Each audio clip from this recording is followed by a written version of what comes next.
은혜 받으신 말씀을 같이 나누겠습니다. 열왕기상 18장 20절에서 24절입니다.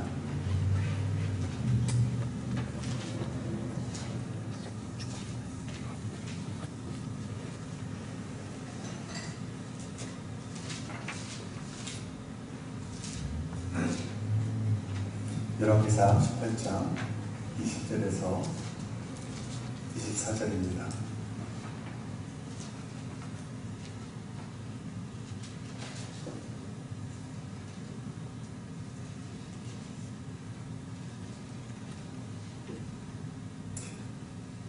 제가 간 성경이 구약성경 547페이지입니다.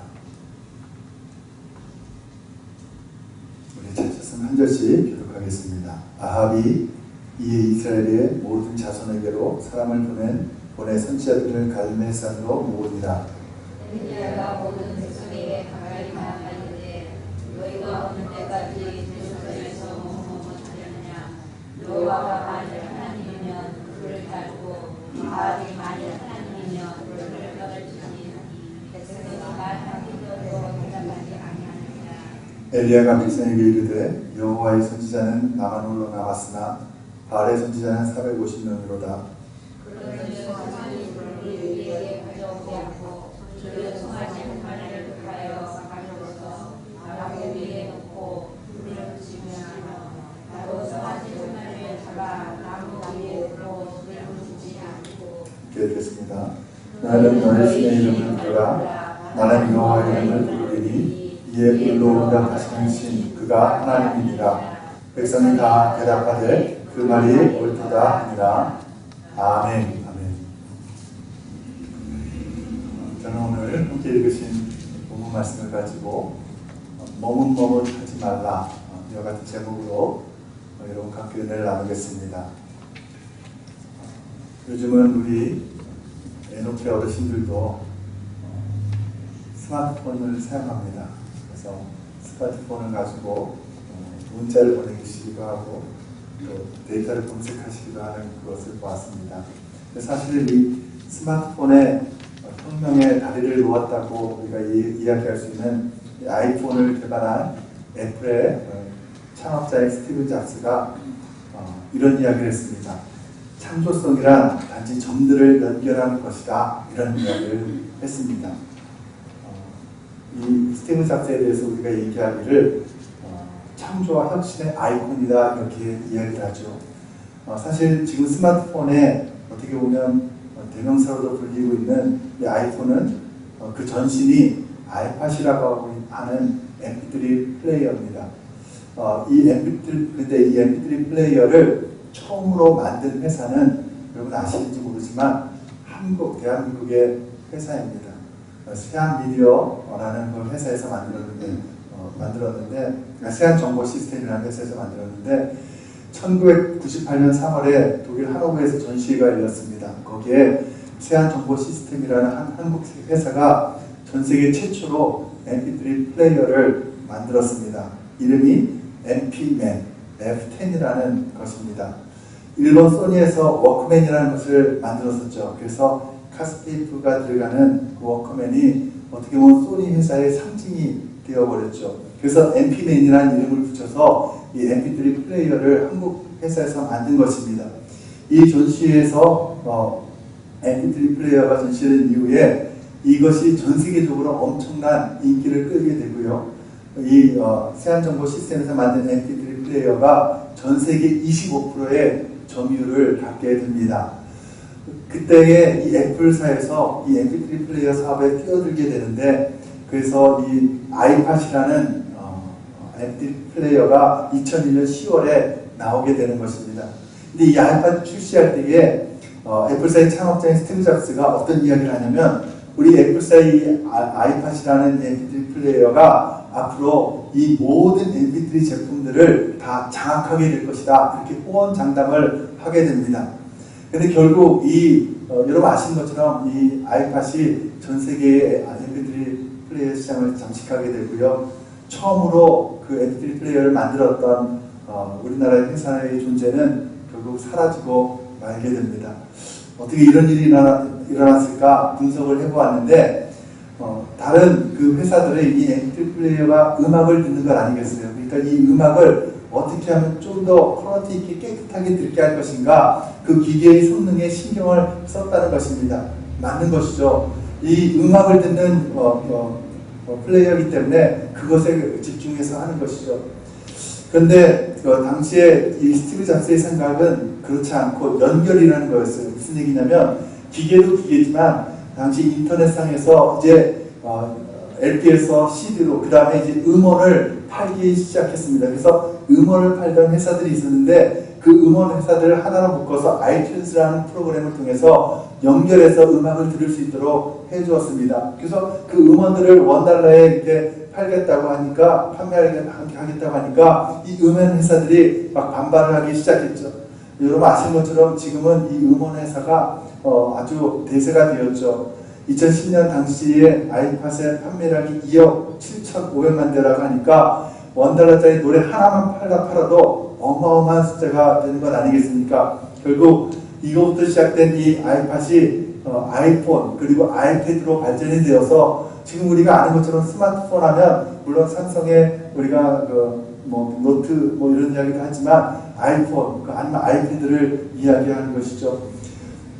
결국 창조성이란 단지 점들을 연결하는 것이라고 이야기했던 이 스티브 잡스의 그 생각이 아주 잘 보여주는 그런 사례라고 볼 수가 있는 것이죠.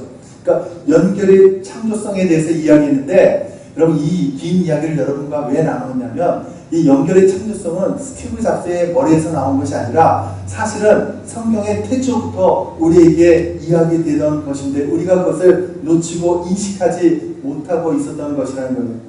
태초의 선과 악에 대한 이야기가 기록되고 있고 거듭 말씀을 드리지만 하나님께서 인간을 창조하시고 인간에게 위임을 하시는 그런 장면이 기록되어 있습니다. 생육하고 번성하여 땅에 충만하라. 땅을 정복하라. 모든 생물을 다스리라 하시니라. 축복이자 위임이자 사명의 말씀을 해주십니다. 그런데 하나님께서 땅을 정복하고 다스리는 사람들에게 선악과는 따먹지 말라고 말씀을 하십니다. 선악과를 따먹은 인간은 유익한 것과 해로운 것과 좋은 것과 나쁜 것을 스스로 판단하기 때문인 것입니다.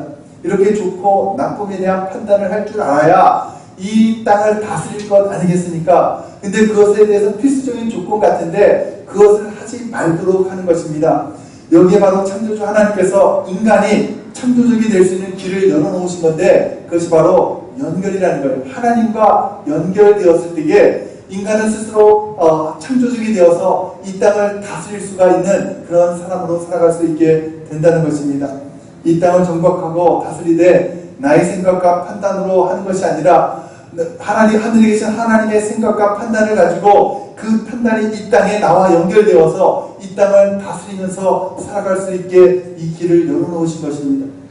이것이 인간의 창조성이 없는 것인데 그 없던 것을 만들어 내어주는 것이죠. 하나님의 생각과 하나님의 판단을 받아들여서 땅에 연결될 때에 우리의 삶이 창조적인 삶이 된다는 것입니다. 누구나 흉내낼 수 없는 나만의 삶이 될 수 있다는 것입니다. 그래서 우리는 이 땅에 살아가면서 항상 우리가 기억해야 되는 것은 우리와 단절되어 있는 지금 하나님과의 관계가 연결되고 회복되어야 우리는 창조적인 삶을 살아갈 수 있다는 것입니다. 오늘 말씀에 나오는 이스라엘 백성들을 보면요, 하나님과 바알 사이에서 왔다 갔다 하는 그런 모습을 보게 됩니다. 자신들의 유익을 따라서 왔다 갔다 하는 그런 인생을 살아가고 있었습니다. 자신의 조상들로부터 계속해서 믿어온 하나님을 적당히 믿으면서 당시의 풍요와 다산 그리고 쾌락을 상징하는 바알과 그냥 아세라를 또 적당히 섬기는 그런 기회주의적인 신앙생활을 하고 있었습니다. 하나님과의 연결이 끊어졌기 때문에 그 하나님께서 우리에게 주시는 이 세상을 다스리며 정복하는 그 삶을 살아가지 못하고 그 세상의 종이 되어서 살아가고 있는 이 모습을 보게 됩니다. 이때에 하나님께서 이들에게 분명하게 결단하라고 촉구하시는 말씀을 엘리야를 통해서 오늘 우리에게 말씀하고 있는 것입니다. 너희가 어느 때까지 둘 사이에서 머뭇머뭇하려느냐? 여호와가 만일 하나님이면 그를 따르고 바알이 만일 하나님이면 그를 따를지니라. 사랑하는 성도 여러분, 둘 사이에서 머뭇거리고 있는 그 모습, 이 이스라엘의 모습이 우리의 모습 아닙니까? 크리스천이라고 하면서도 온전히 하나님께 우리의 문제를 맡겨드리지 못하고 세상의 쾌락과 풍요와 다산을 따르고 있는 우리의 모습을, 욕심 따라 살아가는 우리의 모습을 보면서 바로 우리에게 이런 말씀을 주신 것이 아닌가를 생각하게 됩니다. 하나님을 예배하는 제단이 지금 다 회파되고 무너지고 가뭄으로 인해서 온 땅이 갈라지고 많은 사람이 죽어가고 있는데도 허망한 바알을 붙들고 살아가던 이스라엘 백성들과 같이 이 땅의 허망한 것들 마음에 뺏긴 채 참된 예배자의 삶을 살아가지 못하고 있는 우리들을 향하여 주시는 말씀이라는 것입니다. 여러분, 어느 때까지 우리가 머뭇거리겠습니까? 어느 때까지 우리가 우왕좌왕 갈팡질팡을 하고 있겠습니까? 하나님이 창조하신 그 아름다운 그 모습을 회복해야 되지 않겠습니까? 다스려야 할 그 세상에 우리가 오히려 종이 되어서 끌려다니고 있는 그 모습은 아닙니까? 하나님과의 연결이 회복되어서 이 땅을 다스리는 자로 살아가야 되지 않겠습니까? 여러분, 우리가 바알을 의지하고 있지는 않습니까? 바알이 주는 그 기쁨에 취해 있지는 않습니까? 세상이 주는 그 기쁨에 우리의 마음이 빼앗겨 있지는 않습니까? 그러면서 하나님께 우리의 제사를 드린다고 착각하고 있지는 않습니까? 여러분, 우리의 시선이 어디를 향하고 있는지 이제 돌아보길 원합니다. 우리가 혹시 회색지대에 안주하려고 하고 있지는 않은지, 여러분, 지금 우리가 결단해야 될 때라고 오늘 말씀 우리에게 촉구하고 있는 것입니다. 바알의 편에 설 것인가 하나님 편에 설 것인가를 결단하라고 말씀하고 있습니다. 우리가 하나님 편에 설 때에 그 관계가 회복되면 하나님께서 우리를 통해서 일하기 시작할 것입니다. 오늘 말씀을 통해서 우리에게 분명한 결단을 촉구하시는 하나님의 음성을 들을 수 있으시기를 축복합니다. 하나님께서 원하시는 분명한 그런 결단을 하는 시간이 되시기를 축복합니다. 아멘이십니까, 여러분? 당시 엘리야 선지자가 활동하던 때는요, 이스라엘이 남북으로 나뉘어져 있을 때입니다. 그 북이스라엘에 아합이라는 왕이 있었는데, 이 아합은 전에도 없었던 아주 악하고 가장 악한 왕이라고 일컬어지는 기록되어 있는 그런 왕입니다. 뿐만이 아니라 이 아합 왕에게 시집을 왔던 이세벨이라는 여인이 있는데, 이방 여인으로서 그 이름이 얼마나 악한지 신약 성경에서도 여러 번 회자가 되고 있는 그런 여인입니다. 이 나라의 우상을 만드는 것이 아주 가볍게 여겨지고 하나님을 억심 여기던 그런 시대가 되었습니다. 근데 결정적으로 바알과 아세라를 섬기던 이방 여인인 이 이세벨이 이 아합과 결혼을 하면서 이 바알과 아세라를 본격적으로 이스라엘 땅에 들어오게 되었습니다.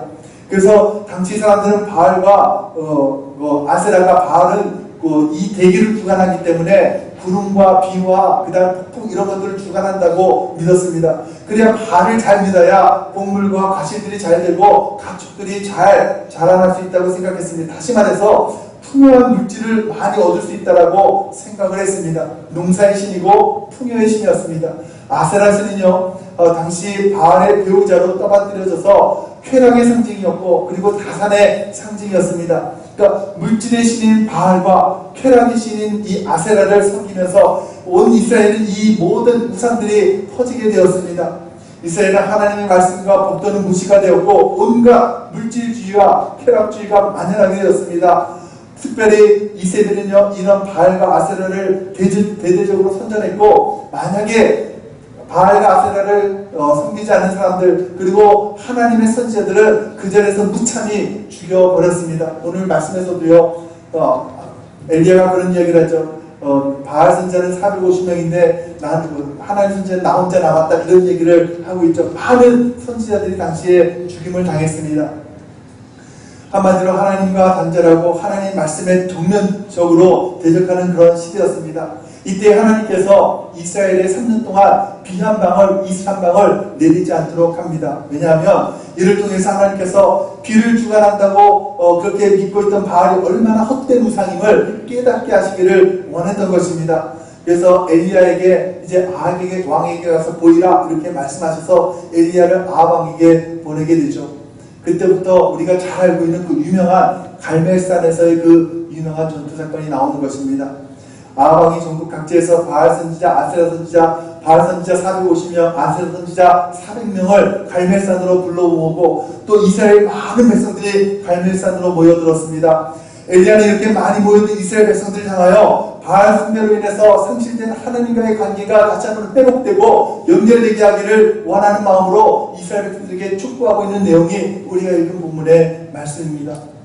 머뭇거린다, 이 표현은요, 한마디로 얘기하면 기회주의적이라고도 볼 수 있고요. 또 비겁하다는 그런 뜻도 담겨 있습니다. 어떻게 보면 우리가 당시에 그 지도자 아합이라는 또 이세벨이라는 그 지도자를 잘못 만났기 때문일 수도 있습니다. 아까 이세벨이 온 이스라엘에게 우상을 깔아놓고는 이를 믿지 않으면 아무의 뜻도 주지 않고 심지어 죽여버리겠다고 이야기하고 있는데 서슬퍼런 그 정치 상황 안에서 어떻게 신앙을 지켜나갈 수 있을까? 우리가 한편으로는 이해가 될 수도 있는 부분 아니겠습니까? 그리고 이미 이 땅에는 우상 문화가 대세인데 이러한 세상 속에서 신앙의 중심을 지킨다는 것이 쉽지 않았을 것입니다. 근데 여러분, 이 모습을 보면서 우리가 살고 있는 이 시대의 모습과 비슷하다는 생각을 해보지 않겠습니까? 하지만 이들이 만약에 이렇게 우상으로 만연한 그 시대에 나라를 위해서 목자하고 하나님의 신앙을 지키기 위해서 그 중심을 지키기 위해서 세상과 끝까지 싸우고자 하는 마음이 만약에 있었다 한다면 하나님께서 그들을 격려해 주셨을 것입니다. 이스라엘 백성들아, 용기를 내어라. 네가 지금 환난과 핍박을 당하지만 나중에 내가 너를 통해서 큰 놀라운 일들이 있게 할 것이다. 믿음 위에 굳게 서라. 내가 너와 함께 할 것이다. 이런 말씀을 주셨어야 되는데 오늘 엘리야를 통해서 주시는 하나님의 음성은요, 이스라엘 백성들에게 양당 간의 결단을 지금 촉구하고 있는 것입니다. 너희는 지금 누구 편이냐? 내 편이든지 바알 편이 되든지 하나를 너희가 선택해라. 빨리 선택해라. 두 하나님은 결코 섬기지 못할 것이다. 이런 이야기를 하는 것이죠. 이스라엘 백성들이 세상 문화에 휩쓸려서 하나님을 멀리한 채 물질과 쾌락을 즐겼습니다. 물질을 얻기 위해서 당장 눈에 보이는 바알에게 절을 하였고 아세라 신전에서 주는 종욕과 쾌락을 즐겼습니다. 그러면서도 여러분, 조상 대대로 믿어왔던 하나님이니까 지금으로 이야기한다면 일주일에 한 번쯤은 교회에 와서 예배를 드렸어요. 그리고 다른 날에는 어김없이 바알에게 나가서 절을 하면서 물질을 구하고 아세라에게 나아가서 쾌락을 또 정욕을 즐겼습니다. 그러면서 자꾸 자기를 합리화시켰습니다. 내가 하나님을 떠난 건 아니지 않느냐? 내가 그래도 주일에 한 번 와서 예배 드리지 않느냐? 이런 바알의 무사가 대세인 것을 내가 어찌하냐? 이러면서 합리화를 시켰습니다. 이럴 때 이스라엘 백성들은 자기 욕심에 따라서 하나님과 바알 둘을 다 놓고 적당히 간격을 유지한 채 살려고 했습니다. 여러분, 이것을 머릿속에 잘 기억하고 계세요.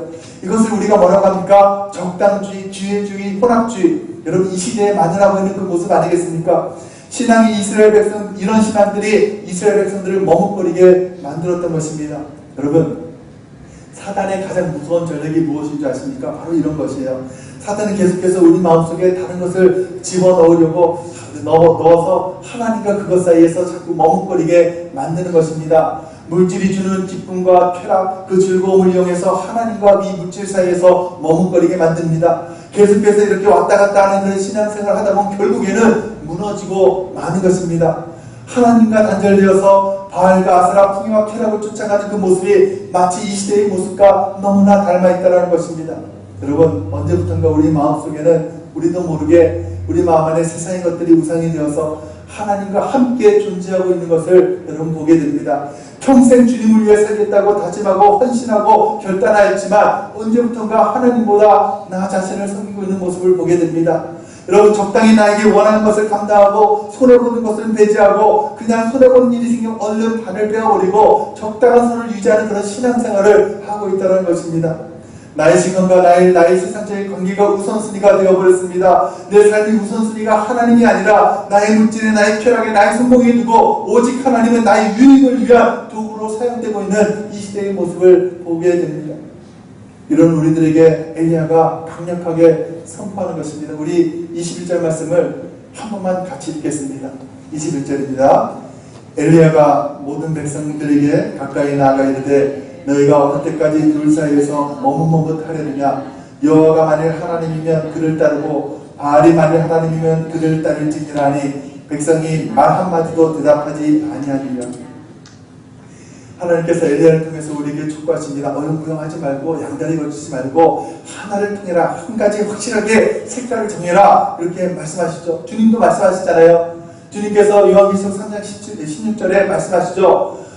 내가 이같이 미지근하게 뜨겁지도 아니하고 차지도 아니하니 내가 내 입에서 너를 토하여 버리리라. 이렇게 말씀하셨어요. 라오디게아 교회를 향해서 말씀하신 것이죠. 19세기의 복음 전도자 찰스 스펄전 목사님이 영국 메트로폴리탄 교회를 섬길 때에 1866년도에 그 성도 수가 4,366명이었다고 합니다. 당시에 4,366명이면 전 세계에서 가장 큰 교회였죠. 스펄전 목사님이 당시에 주님을 향하여 가슴 뜨거운 사람 12명만 있다면 이 런던을 변화시킬 수 있습니다. 그러나 이 미지근한 4,366명으로서는 아무것도 할 수 없습니다. 이런 이야기를 했습니다. 그러면서 그의 저서에서 뭐라고 얘기하냐면, 회색지대에서 어슬렁거리는 자여, 지금 즉시 그 위험한 자리를 떠나 하나님 편에 서라. 이렇게 말씀합니다. 하나님과 세상사에서 갈팡질팡하고 있는 그런 사람들을 향해서 중간지대는 없다, 회색지대는 없다, 하나님 편에 서든지 사단의 종이 되든지 하나만 선택하라. 지금 말씀하고 있는 것이에요. 현대인의 교회 안에는요, 근데 이 회색지대가 점점 확장되고 있는 그런 모습을 보게 됩니다. 선과 악의 구분을 할 수가 없습니다. 어떤 사람이 크리스찬인지 구별할 수가 없습니다. 세상 사람과 크리스찬이 구별되지 않습니다. 예전에는 그래도 뭐 성경이라도 뭐 옆구리에 끼고 다니고 그렇게 했으니까 아, 저 사람 교회 가는구나, 크리스찬이구나 이렇게 알았죠. 요즘에는요, 성경도 안 들고 다니거든요. 그러니까 잘 모르겠어요. 세상 사람인지 교회를 다니는 사람인지 알 수가 없다는 것이죠. 이 회색지대는 그런데 여러분들, 불신자들이 만드는 것이 아니라 바로 크리스찬들을 통해서 만들어진 것 아니겠습니까? 세상과 하나님 사이를 왔다 갔다 하면서 만들어가는 것 아니겠습니까? 이 때문에 세상에선 조롱거리가 되고 있고, 세속의 그 회색지대가 교회 안에 넓어지면 넓어질수록 교회는 세상보다도 못한 곳으로 오히려 비난을 받게 됩니다. 왜 그렇습니까? 교회를 향한 세상 사람들의 기대치가 있는데, 세상과 교회가 똑같으면요, 교회는요 오히려 비난을 받는 그런 곳이 되어버리는 것이죠. C.S. 루이스가요, 교회는 회색지대가 없다라고 이야기합니다. 신앙은 진리냐 비진리냐의 문제이기 때문에 중간지대는 없다라고 이야기합니다. 우리 교회가 속해 있는 CNM의 교단의 목사님이신 A.W. 토조 목사님께서 하나님 편인가 세상 편인가라는 그 책을 쓰셨는데, 그 저서에서 뭐라고 말씀하시냐면, 하나님이 주시는 복을 받겠는가 아니면 세상이 주는 계평을 얻어먹겠는가, 이런 이야기를 하십니다. 그러면서 뭐라고 하시냐면, 하나님을 위해서 산다고 하는 사람들도 종종 세상 사람들처럼 산다. 단지 세상 사람들은 공개적으로 노골적으로 하고 우리는 교묘히 하는 것이 차이일 뿐이다. 이렇게 말씀하십니다. 여러분, 우리는 날마다 회색지대에 머물고 있으면서 죄의 용서만 구합니다. 죄의 습관이나 쾌락을 포기하기로 결단하는 마음 없이 계속해서 우리는 용서해달라고만 합니다. 여러분, 분명히 아셔야 될 것은요, 해결하는 것은요, 여러분, 후회하는 것이 회개가 아니에요. 해결하는 것은 무엇이에요? 여러분, 변화의 삶이에요. 변화의 행동이에요. 행동이 변하는 것이 회개 아니겠습니까? 여러분, 하나님은요, 이 머뭇머뭇거리는 신앙을 가장 싫어하심을 믿으시기 바랍니다. 이 시간 우리 모두 하나님 한 분만으로 그렇게 섬기며 살아가기를 결단하시는 저와 여러분이 되시기를 축복합니다. 아멘이십니까, 여러분? 근데 우리가요, 여기에 눈여겨볼 부분이 좀 있습니다. 오늘 엘리야가 아주 강력하고 단호하게 이스라엘 백성들의 결단을 촉구했는데, 이스라엘 백성들의 태도를 보면요, 그렇지가 않습니다. 여러분 보세요. 21절 우리가 함께 읽었었는데, 너희가 어느 때까지 머뭇머뭇하려느냐? 여호와가 만일 하나님이여 그를 따르고 바알이 만일 하나님이여 그를 따를지니라 하니, 백성이 뭐라고 합니까? 한마디도 대답하지 아니하는지라. 지금까지 바알 숭배에 빠졌다 할지라도 엘리야가 지금 이렇게 확신에 차서 이야기를 하고 있는데, 그 모습을 보고 감동이 들어서 감동에 차서 대답한 사람이 한 사람도 없었다는 것입니다. 희한하죠? 이스라엘 백성들 가운데 그런 사람이 어떻게 한 명도 없었을까? 여러분, 근데 이렇게 머뭇머뭇하고 있는 이유를요, 다른 관점에서 바라보면요, 여러분 집중해서 들으시기 바랍니다. 오늘 엘리야의 이 질문과 이것을 듣고 있는 이 이스라엘 백성들 사이에 미스커뮤니케이션이 있었음을 볼 수가 있습니다. 잘 보면 이스라엘 백성들은 자기들의 관점에서는요, 여호와와 바알 사이에서 머뭇거리고 있지 않았던 것이에요. 이해가 안 가실 수가 있겠는데요, 여러분, 백성들은 지금 각자의 마음의 그 첫 번째 자리에, 그 마음의 지성소에, 그 하나님이 계셔야 될 그 자리에 바알을 이루는 것이 아니라 그들의 마음에 풍요와 쾌락과 다산과 세상의 성공과 이런 것들을 그 마음에 들여놓고 있었던 것이요. 부자가 되어야지 기쁘고, 내가 한 일에 성공해야지 기쁘고, 부흥해야 기쁜 것이고, 그래야 참 기쁨이 얻어진다고 믿었던 것이에요. 엘리야가 바알 숭배를 경계하고 비난하면서 뭐라고 합니까? 여호와냐 바알이냐 이렇게 물었던 것은 바로 그 바알이 상징하는 것이 풍요와 쾌락과 다산과 성공과 이런 것들을 이야기하는 것인데, 이들은 생각하기에 내가 바알이 아니라 내 마음엔 무엇을 갖고 있었던 거예요? 쾌락을 향한, 풍요를 향한, 성공을 향한 그 욕심들이 마음의 그 지성소에 있었기 때문인 것이에요. 그러니까 비교가 지금 되지 않는 것입니다. 나는 풍요와 다산을 위해서, 쾌락을 위해서는 바알이든 여호와든 상관이 없는 것입니다. 그것에 더해서 아니면 아세라 목상이 있어도 상관이 없고요. 아니면 몰래 같은 그 제사를 한다 해서 상관이 없는 거예요. 무엇이 들어오든 나의 그 욕심을 채우면 되는 것이기 때문에, 여러분, 마음의 풍요와 다산을 담고 있는 상태에서 엘리야가 승리를 이룬 것을 보게 됐죠. 그것을 보고 여호와가 참신이라고 얘기합니다. 바알 선지자 450명이 그 자리에서 몰살을 당했습니다. 풍요와 다산을 성취하기 위해서 바알은 아무 소용이 없다는 것을 깨닫게 됩니다. 그것뿐입니다. 바알 선지자들이 다 죽었지만 그것이 무너지고 모든 산당이 없어지고 다시 한번 하나님의 그 신앙이 회복되어야 되는 것이 정상인데, 이스라엘은 그렇게 되지 않았어요. 이스라엘은 이전과 똑같았습니다. 바알과 아세라를 다 섬기는 일에 몰두했습니다. 왜 갈멜산 대승리 이후에도 여전히 바알과 아세라의 숭배가 만연하게 되었습니까? 그렇게 된 이유가 무엇이라고요? 여러분, 마음에 풍요와 쾌락을 소원하는 그 열정적인 마음의 상태에서는 객관적으로 바알이 죽든 아니면 아세라가 죽든 아무 소용이 없는 것이에요. 그것이 중요한 것이 아니에요. 마음의 지성소에는 이미 성공을 향한, 쾌락을 향한 그 마음이 가득 차 있기 때문에 그것이 바알 대신 아세라이든 물렉이든 아무런 상관이 없는 것입니다. 여러분, 제가 지금부터 드린 이야기는 정말 우리가 경계해야 될 이야기고 무서운 이야기인데요. 여러분, 지금 지구에서요, 다른 종교가 모두 없어지고요, 여호와 하나님 예수님의 이름만 남는다 할지라도 참된 부흥은 일어나지 않는다는 거예요. 오히려 하나님이 자리인 그 마음의 지성소에 세상을 담은 그 사람들의 그 마음을 통해서 다른 많은 신들이 그 또 새로운 자리에 채우게 되어질 거라는 것입니다. 하나님이 살아계심을 그러면 어떻게 믿을 수가 있겠습니까? 여러분, 먼저 하나님 살아계심을 믿기 위해서는요, 반드시 하나님만이 내 마음의 유일한 만족과 기쁨과 그 이유임을 우리가 인정할 수 있어야 하는 것입니다. 믿으시면 아멘 하시기 바랍니다. 여러분, 이 사실이 믿어지지 않으면요, 평생을 하나님을 믿어도, 바알 선지자가 다 몰살을 당한다 할지라도, 이 땅에 무슬림들이 다 죽는다 할지라도, 여러분, 바알 숭배에 빠진 이 이스라엘의 신앙 상태와 다를 바가 없다는 것이에요.